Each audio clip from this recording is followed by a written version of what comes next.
Hello and welcome to another Bodgit and Leggit video. Now, I've been asked to do this a lot and I just really haven't had the chance, and I'm kind of a little bit ashamed of this, so that's why I haven't really done it, but all will be revealed.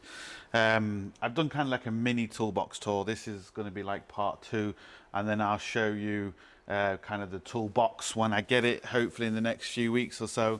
This is really a bit of a mess at the minute because it's overflowing, there's too much stuff in it. But like I said, once I get the other toolbox, it will kind of all work itself out. First thing we have here, you can just see, is a welder, MIG welder, 260 amp, kind of speaks for itself. Now, I'll kind of start at the top and go down because there's still stuff you can't see. So this first section, we just have clips, Jubilee clips, exhaust clips, and just stuff like that, simple. Then we have all different type of cleaners, sprays. So we have coolant flush, we have injector cleaner, we have black spray, zinc primer, that's etch primer, metal spray, and that's DPF cleaner, grease, and yeah, just kind of stuff like that. So all kind of cleaners and, well, cleaners really. And then we've got hammers. Never have too many hammers. I don't know how many we got here. 1, 2, 3, 4, 5, 6, 7, 8, 9, 10, 11, 12, 13. From the little kind of hammer, they're really handy. Oh, there's a big lump hammer down here. I don't know if you can see that, but that's just a lump hammer. We have a normal kind of hammer that everyone would kind of recognize, a claw hammer. Then first, my rubber hammers, always good to have a rubber hammer. Then we've got 2 copper hammers, 2 different sizes. One's, it says Expert, but that's actually Brick Tool. They've rebranded Expert anyway. And then we've got, that's a great name for a hammer, Thor. So we've got 2 copper hammers, and these are actually leather hammers at the top. I've just put these Jubilee clips on just to keep them all together. So they're leather and copper hammer. So when you don't want to damage something, the leather is really good. Then just kind of a medium ball pin hammer. Again, very good. Another rubber hammer. 2 bigger hammers. I mean, they're just hammers, really. This is good. These are dead blow hammers. So there's stuff in, they don't bounce off. When you hit something, it's just dead blow. It doesn't bounce back off. They're handy.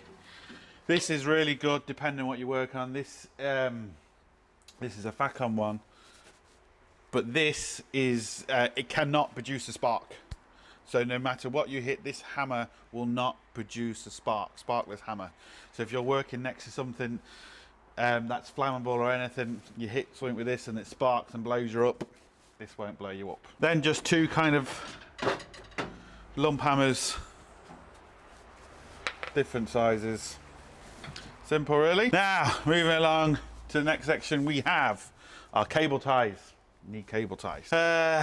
Schultz for undercoating cars and stuff. That has its pros and cons, but we won't get into that in this video. Blowtorch, super glue, Loctite, exhaust, paste. But don't throw everything on the floor. Blowtorch, little blowtorch for heat shrink and stuff. Tape measure. Grease, all different types of grease. We've got copper grease, we've got moly grease, multi-purpose grease. What we got here? Blue grease. And the last one is more copper grease. So yeah, loads of different types of grease because you need different types of grease depending on what you're doing. Then we have just kind of miscellaneous stuff here. Exhaust rubbers mounts, because you know they break, different types for different cars. Just kind of keep a selection here. Tape, PTFE tape, again handy. This is the testing antifreeze. Paintbrush, these are really handy for feeding diesel cars. These are absolutely brilliant. They are, I'll quickly show you. These are fantastic. Imagine them as kind of a draining rod, but what they're designed for is they screw together, they're flexible, and they feed wires through. So if you're trying to feed wires through something in a car, let's say you're trying to hide a wire, rather than say ripping up all the carpet or ripping off all the door trims, or well, not the door trims, but all the trims on the side of the car, you can feed this through, hook the wire on the end and pull it out. Brilliant. Saves Saves a lot of stripping, saves a lot of time. Fantastic. A tool for removing inner tie rods. Special tool there. Again, really handy. Speaks for itself. Spirit level. I'm lucky because my bubbles are actually good. As you can see, when your bubbles aren't good, you have to go down to the local fish shop, you know, like marine fish. You have to get the bubbles from the fish and replace them. But my bubbles are good. So when you're buying a spirit level, just make sure your bubbles are good, because it's a nightmare trying to get the bubbles. So that's just a ABS sensor. Then we have, these are really handy. When you're eyeing a tow bar, and especially when you're on your own, you plug that into the tow bar, this end in, and you press your brake or your indicators and it lights up so you can see if it's working. You don't need someone around around the back of the car, you can do it yourself. So they're really handy. It just, again, saves time. Some inline filters for inline filtering. Some rubber pedals, again, you know, because here anyway, again, it depends where you are, but if your pedal is split, it fails the test, so always keep them. The funny thing is, if your pedal is split, it fails. If you take the rubber off, it passes. That would be my phone, and that's a comment. We'll read it later.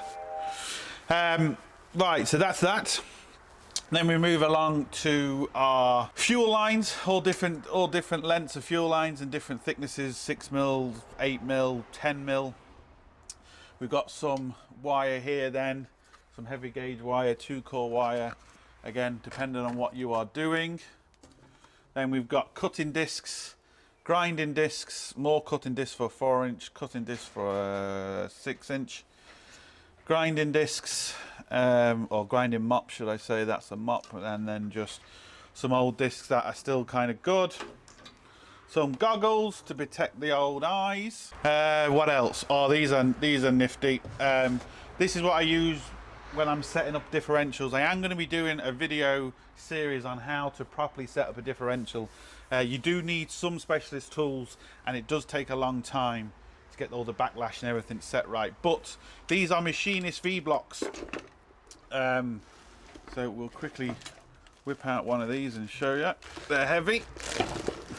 These are actually ones with an electromagnet inside, so I just keep them all greased so it doesn't go rusty, because if it goes rusty, you're in trouble. But essentially, we have an electromagnet switch, so when I turn that, that's now magnetized. I turn it off, it's not magnetized. The differential goes in here, and you can spin it, and you can check out the run out and all stuff with the diff. These are obviously specially machined to a tolerance that is, well, just really high tolerance. Really good if you're setting up diffs. So yeah, if you're setting up diffs, that's kind of a must. What else do we have here? Some scope lead connections. I don't know why they're here, but anyway.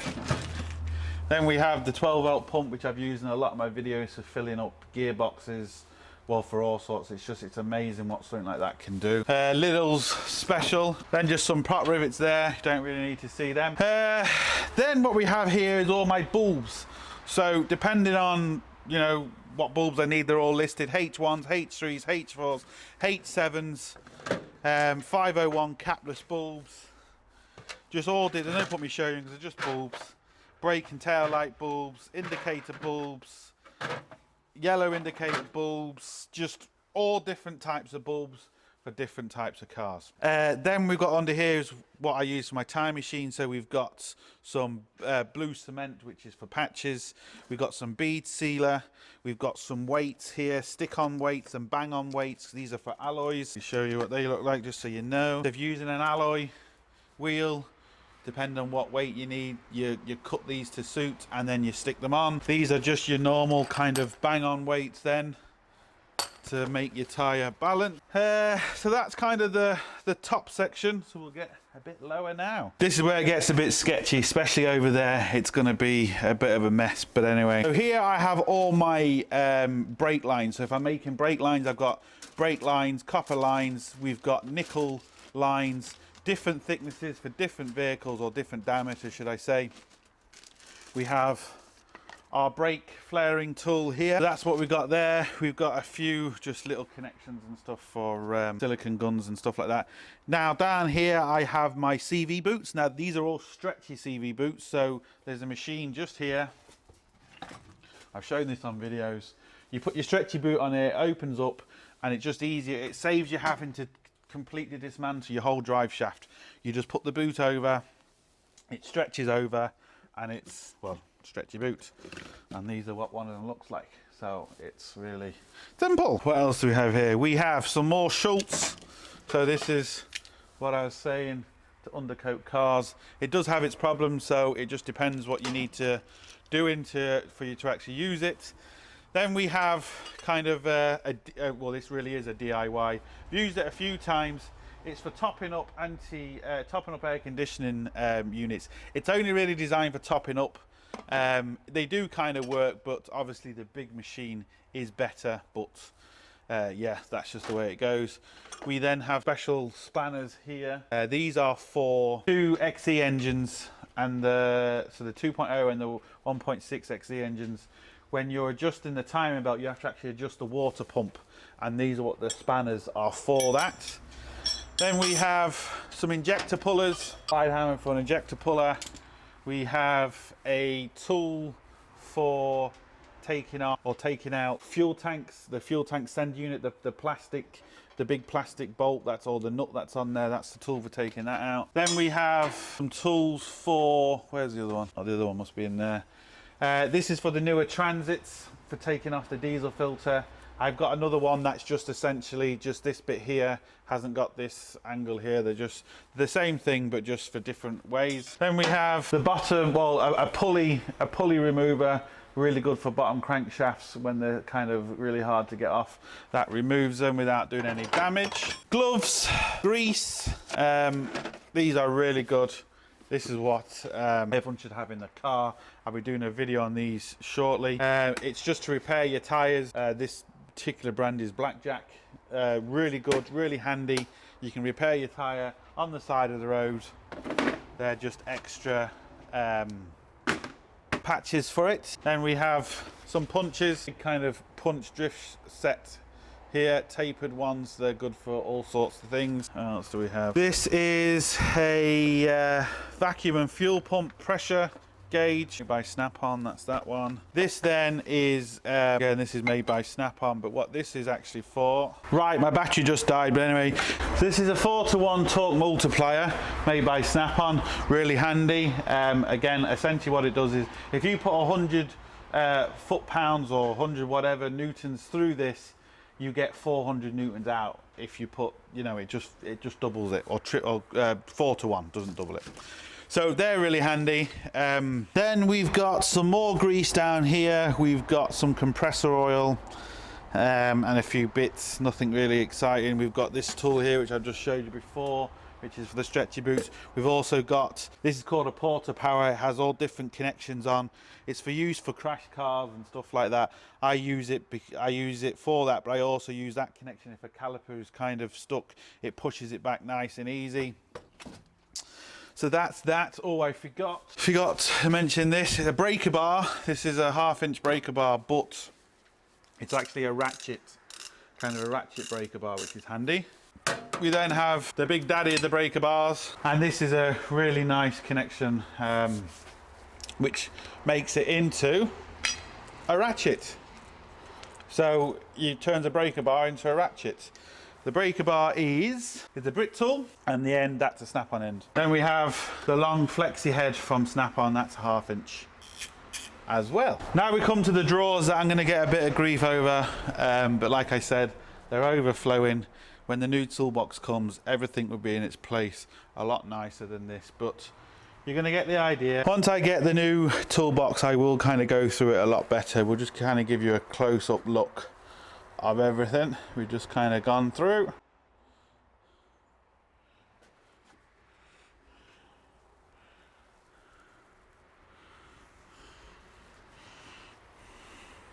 I didn't go through these drawers either, did I? So the top drawer, we got drill bits and self-tappers.